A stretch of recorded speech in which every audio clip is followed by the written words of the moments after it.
Hello, everybody, and welcome to the Game Sense Football Podcast. You're joined by me, Ewan, and my partner in crime, Naz. Hello. Hey, Naz. Okay, let's just get this kicked off and talk about the recent FA Cup results. We had a banger of a game, Manchester United versus Liverpool. Yeah, what do you think about that?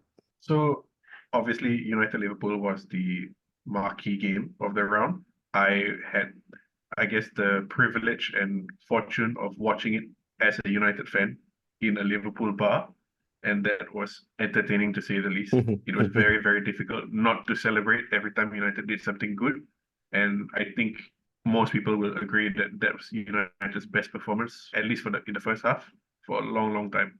So that was very fun and epic in every sense of the word. Yeah, and we had some good moments as well, right? Throughout the game, we had the Rashford misses. And also, we saw Bruno in defense. That's surprising. Yeah, Bruno in defense, people have been talking about it a lot now, and I think various reasons. Obviously, end of the game, Ten Hag threw Diallo and Anthony and all on, and Mason Mount as well. Welcome back, Mason Mount, finally. So there weren't really any defenders left, and I guess Bruno went there just because he's got the work rate, but also, ironically, I guess he was also injured. He could barely stand, so he couldn't play in midfield anymore. He was doing it all on one leg at the back beside Darlow and Anthony because Maguire was attacking. And a lot of people are saying now that it's a sign of his suitability as captain Hmm. because he was like a warrior playing through the pain, obviously on one leg and everything.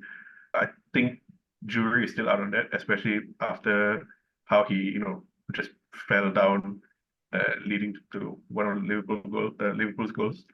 So all the critique of him whinging and whining is still there. So, but yeah, him as captain, like I said, I think I said this to you the other day. It reminded me of when Berbatov played centre back in a League Cup game many many years ago. Was interesting. I'm not sure if it's very going to be viable moving forward, but yeah, interesting to say the least. But yeah, Rashford misses was oof. Um, not Yeah. sure if he was offside or not, but it would have been nice to see him at least hit the target. Yeah, I think, from that position, the least he could do was to test the keeper. I'm not so sure about Rashford. He had a real stinker earlier in the season, right? His form was pretty bad. And it's a huge contrast to what happened last season. He was like banging in left, right, center. So I think recent weeks his form has improved a bit, but yeah, I'm still not so sure on how well he is going to continue to keep it up this season, especially with international games coming up as well.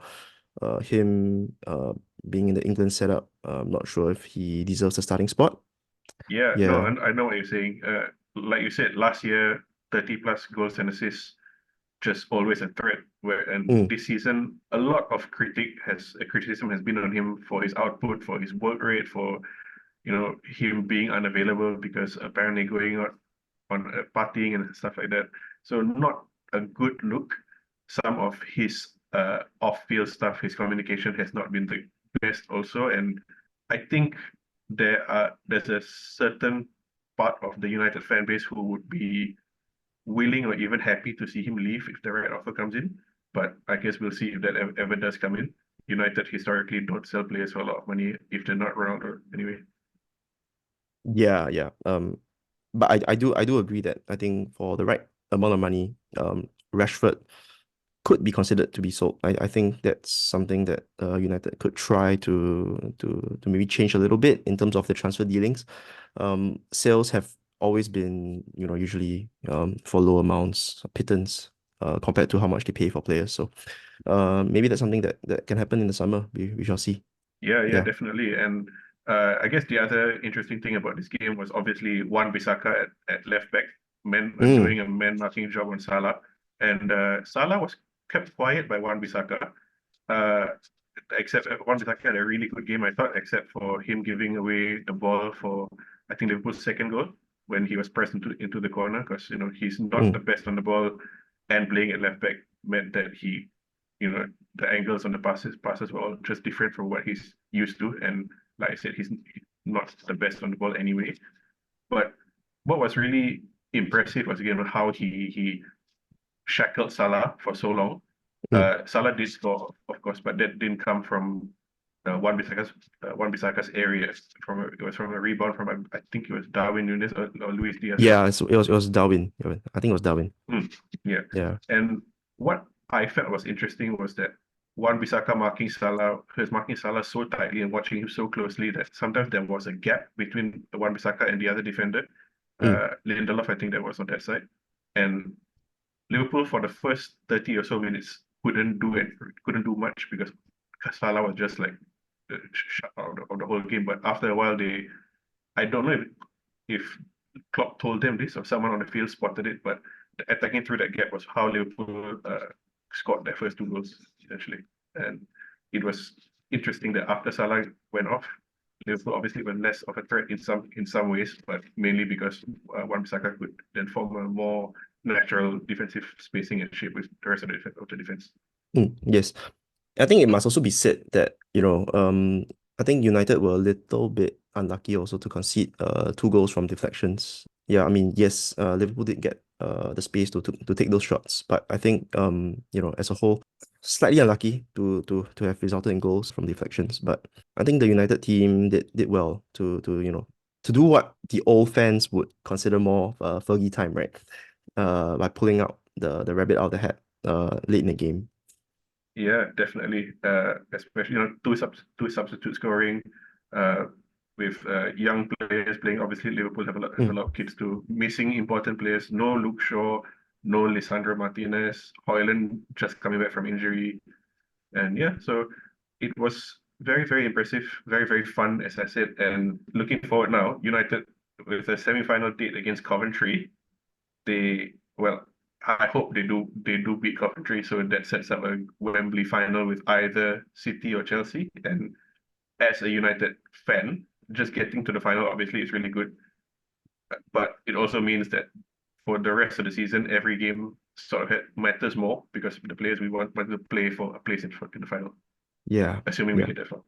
But it's going to be so United of today to beat Liverpool and then after that, stumble against Coventry.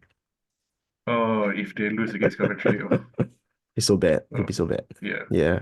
Though if Coventry get to the final, I mean, I think of like Wigan getting to the final and winning as well. So hopefully that happens.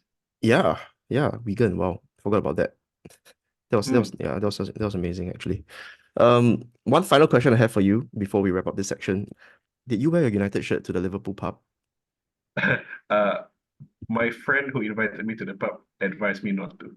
I was surrounded by a lot of very excitable scousers, so I think it was a good idea not to wear. Yeah, Yeah. You have a good friend. yeah. So, speaking about Liverpool, we had Jurgen Klopp, announce his decision to step down at the end of the season back in January.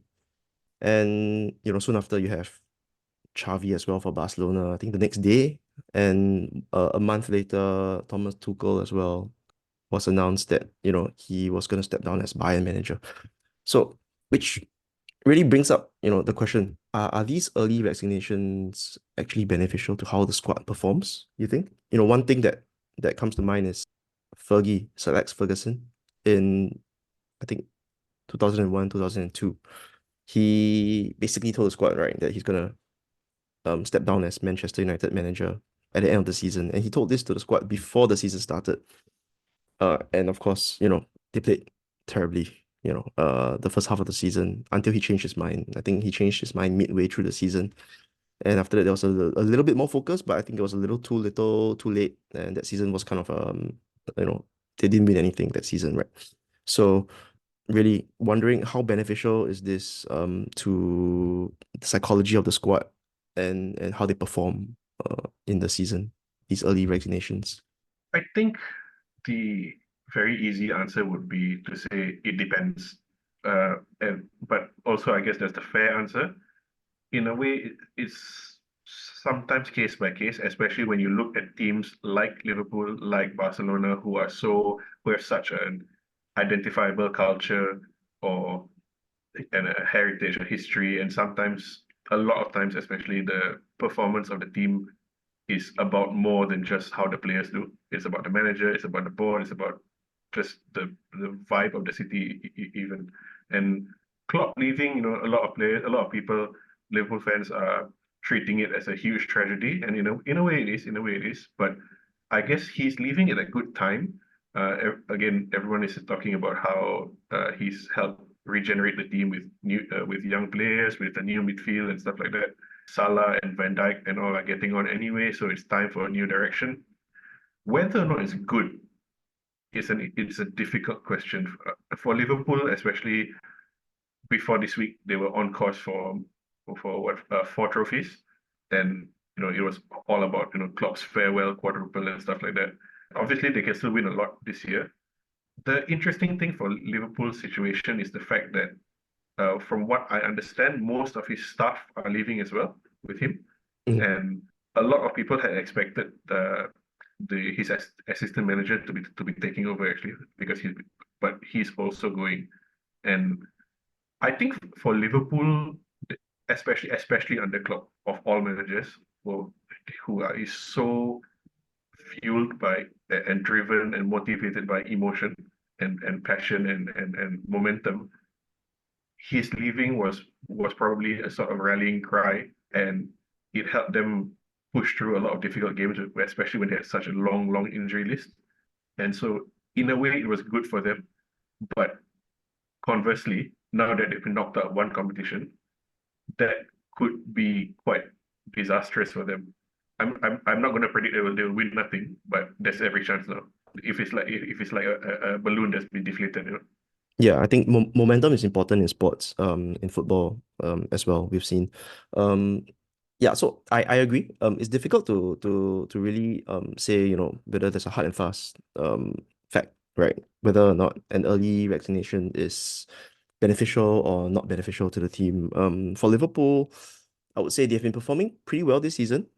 Even before Klopp made the announcement, their performances since then, could be a mix of emotionally wanting to do well for him before he leaves. It could also be, a continuation of the momentum that they've been having throughout the early season till now. But for Tuchel, I would say, maybe the squad seems a little. I think they would be a little happy that he's not there. He hasn't been the same ever since he was manager of Chelsea. I think he went through a bad divorce, something. And after he got fired from Chelsea, he went to Bayern, and his lack of management skills has really been highlighted quite a bit since then. Bayern, for all their might and power, are not doing well, and definitely, as manager, the blame would fall squarely on him as the front line. The first line of fire. He'll be there to take the blame, and him leaving, I think, is something that Bayern's management, I mean, higher management, would probably be. They would have played a huge part in making that decision, and the players would probably also be, I don't know. It's hard to say whether the players would be happy, but it seems like they may be. Yeah. Yeah, I know what you're saying. It's weird. This Bayern squad on paper is still very strong, but Yeah. there are a lot of players there who don't have the same experience as all classic Bayern teams. Still good players, but like Musiala, like Alfonso Davies, Harry Kane is obviously an amazing player, but his first season there. But at the same time, then they still have the old player power of Manuel Neuer, Thomas Muller, Coach Kimmich, and the Bayern's squad historically have been they've turned on some managers in the past, like they turned on Ancelotti, and Ancelotti, Mm, of all modern managers, people say he's the best man manager. So it can be a very difficult mm, uh, dressing room to keep on side, I think. And I think Tuchel, yeah, you're right. Like, he won the Champions League with Chelsea, got sacked the next season. At Bayern, he's not set the world alight, especially this season. I think there was a recent game where on the touchline he was doing a bit of a Marcelo Bielsa, and he was sitting on a bag. mm. But it looked like a suitcase, and Bielsa usually sits like on a cooler or a physio bag or something. But Tuchel looked like he was sitting on a suitcase, and the post-match press conference, one of the reporters asked him like, "Oh, jokingly, is that your bag because you're leaving?" And he's like, "Yeah, I'm packed, I'm ready to go." So I think, yeah, everyone's just waiting for that relationship to end, for better or for worse. Yeah. Yeah. And also one point that I wanted to bring up it seems like the position that Tuchel is in right now, it looks very much like how an interim manager would probably be in, the position of an interim manager. In like what comes to mind at the top of my head would be Ralph Rangnick, as well as maybe Frank Lampard in recent times. So the interim manager doesn't really have any power. Everybody knows that he's gonna leave, right? After the end of the season. So I think from psychology point of view, the players may not be that motivated to play for the manager. And in the case of Tuchel, if the players do not like the manager to start with, and knowing that the manager's leaving, I don't know, it might be even worse from there. Yeah, yeah, exactly. I'm not a professional football player, very far from it. But if I'm, a part of that squad and the squad isn't doing well for whatever reason, and I know the manager isn't going to be there past the end of the season, surely it's human nature just to think, even if I impress you, so what? Like this very obviously happened with Ralph Rangnick at Man United. He has come out and said this. Certain players have alluded to this, and in a way, I don't blame them because you're right. Like if you impress one manager with a certain style and brand and philosophy of football, and we all know he's not going to be there past a certain date. What's the point? You can talk about professionalism and all, and again, that's pride and professionalism is something you hope all your players have, but this is also human nature. And the Ralph Rangnick one was even more damning, really, because if you remember, originally he was supposed to be kept on as a consultant in some manner, some sort of director role at United. So even with that, the players didn't really want to, they very obviously down tools. So it's quite interesting the position of an interim manager, or sometimes I guess a caretaker manager as well. Mm, It's yeah, never an easy situation. It has to be done, but it's one you don't really envy, and it takes a very special kind of person, I think, to do it properly. Like a Goose Hiddink, yeah, who won the FA Cup as interim manager at Chelsea. Another place with a very strong dressing room. So I guess the key is maybe it's just just it's more man management than anything, and that's why Tuchel, who is a bit abrasive, doesn't really not really get it. And again, he's not interim, but in a way, he's in the same position. Whereas Klopp, who is arm around the shoulder, players run through brick walls for him. His players know that he's leaving, and they seem to be giving more than their all for him. yeah, that's true. Actually, one recent interim manager comes to mind who actually succeeded in being interim manager is probably Ole. Yeah, Yep, yep. yeah, yeah. He was Interim or okay, interim, yeah. and then he became full-time manager. So I think that's one success story in the sea of weird Mm. interim manager stories. Well, short-term success at least. After a couple of years, it sort of went to hell again. Yeah, I mean, he had success for at least 2 years, so I think that's Yeah, something. yeah. Yeah, He did better than he had any right to. yeah, exactly. Yeah. The other manager that you mentioned was Xavi at Barca, and Mm, that's another strange one because again, Barca with their very talented squad, but shackled by all the financial constraints. Xavi, club legend, obviously, who's had very little experience, just managing in Qatar before that, won the league in Qatar, but not huge achievement to do that, especially when the best players wanted to go to his team because he was Xavi anyway. He got Barca playing a more traditional Barca style when he got there, but it's just not really working for him. With Barca, it's very difficult to say whether or not Xavi leaving is going to be good because they've had so many issues with managerial appointments for so long. Basically, since Pep, you could argue they've only had Luis Enrique and Valverde who had any measure of success and a lot of mediocre to bad appointments. Xavi won the mm. league, but now he's announced that he's leaving, as you said. So things can't be rosy. Whether or not it's good for Barca, I don't think it will be great because of again Barca more than just a club and everything. And Xavi epitomizes what they want to be, the era they want to go back to. Maybe you could argue they should be looking forward rather than going back. But again, this is Barca who need this identity. That's the thing with great clubs, right? They will all look back at the achievements to justify moving forward in a certain direction. But I agree. I think Xavi is probably managing the squad with like both hands tied behind his back. There's so much going on with Barcelona these days, especially with all the whole financial ruin and all that. You never know what other factors are coming to play that cause him to want to step down. So I think this is something that we will never know. We can only speculate at this point in time. What do you think? If you were a footballer at a top club, Hmm. would you want to know if your manager is leaving? Um, I think I would rather not. It's a distraction, right? It's something that I think as a professional sportsman, I shouldn't be focusing on these things, but rather to play to the best of my ability, for the team. And the less I know about what's going to happen after this, the better I can focus on the present. Do you think this is what happened to Van Persie when he joined United? Every time I look at look at old clips of Van Persie and Fergie, when Fergie announced he's retiring, I feel like Van Persie looks like he's in shock. It's like, I left Arsenal to come here, I won you one league, and now you're leaving after a year. Like, what? Actually, I have the exact same feelings. I think Van Persie was hit one of the hardest when Fergie announced his retirement, right? But I think that's just part and parcel of the game. It's part and parcel of the reality that old managers retire or managers leave, right? Not just players. And if Van Persie had known what was going to happen before he joined, then he wouldn't have joined. If we continue talking about this, I think it'll be more like talking about time travel already. It's just something that I think um has to just naturally take its course. And if they find out and they are sad about it, then so be it. The big Mm, boys. mm. I'm sure they can take it.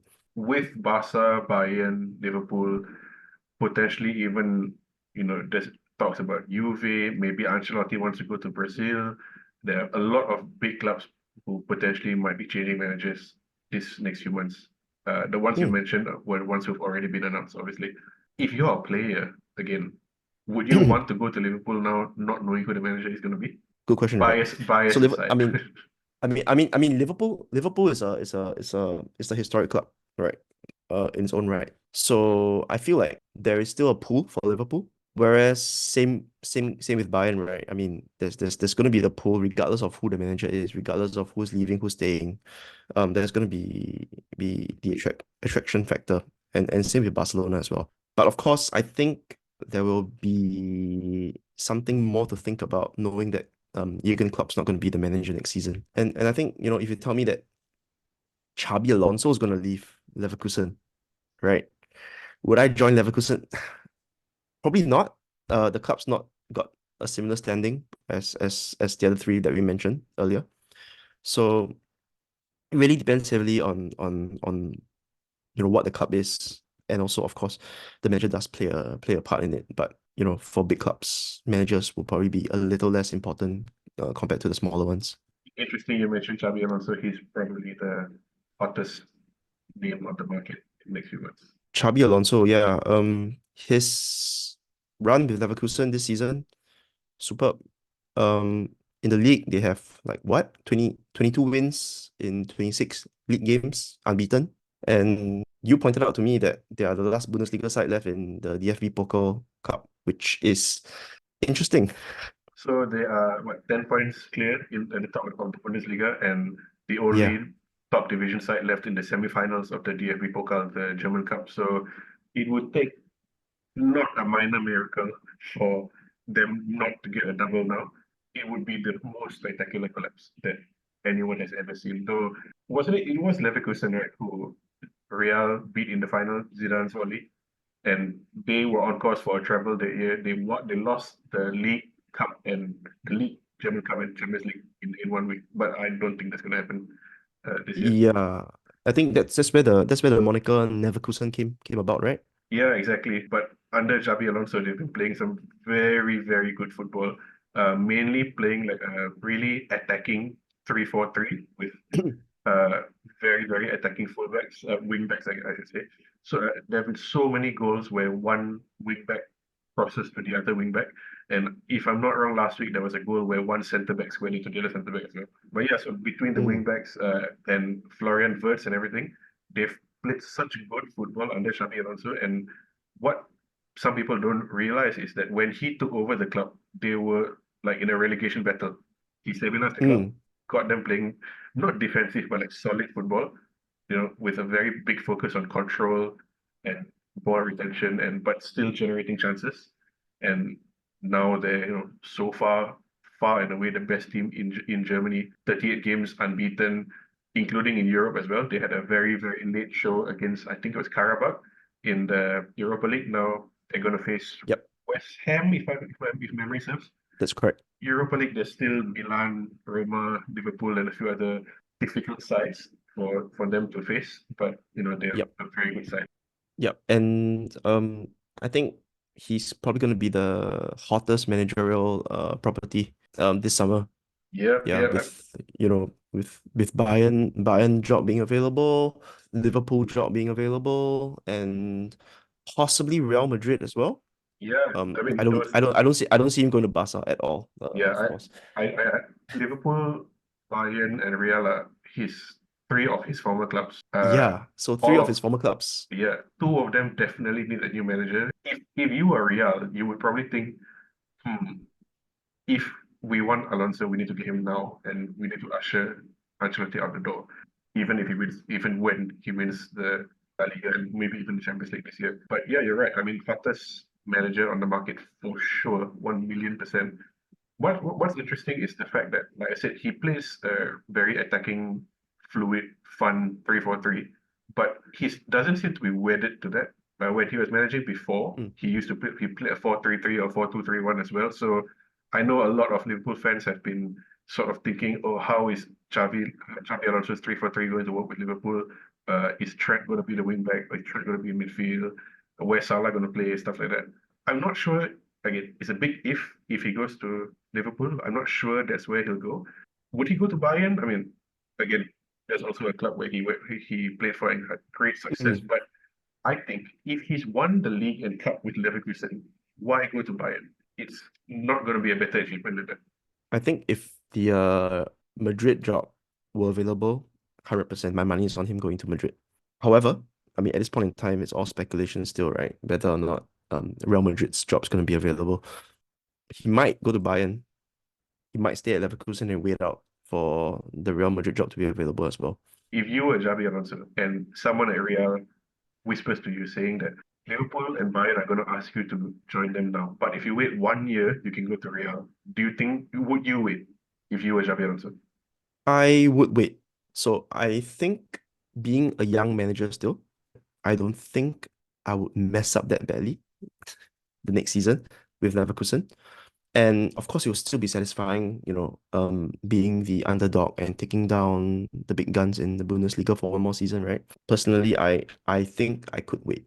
I probably agree with you as well. I think if he gets any sort of inclination that the Real job is his, if he wants it, he would go. And Real have such a stacked squad. And if hypothetically he goes in 2 seasons, they will also have Alphonso Davies by then. And So Mbappe, yeah, maybe. and potentially Mbappe. Yeah. Whereas Yeah. Bayern and Liverpool both require regeneration.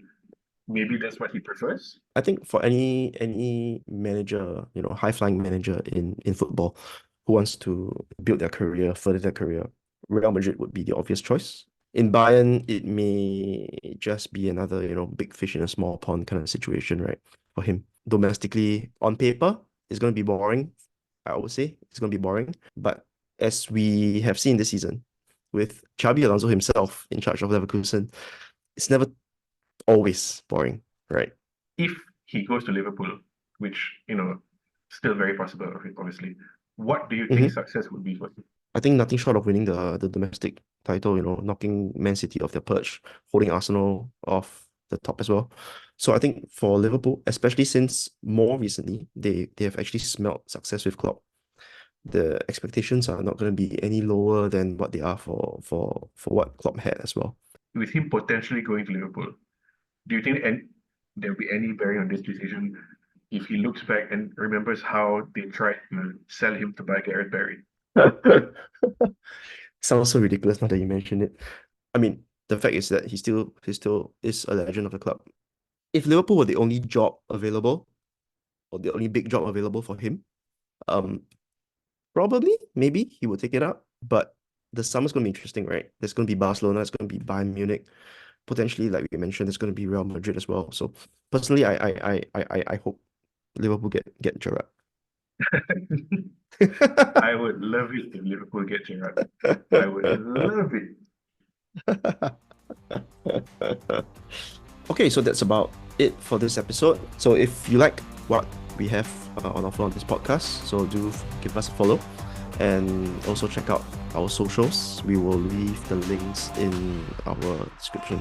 And let us know Yep. if you have any questions or suggestions or requests. Yep. So till next time, ciao. See ya.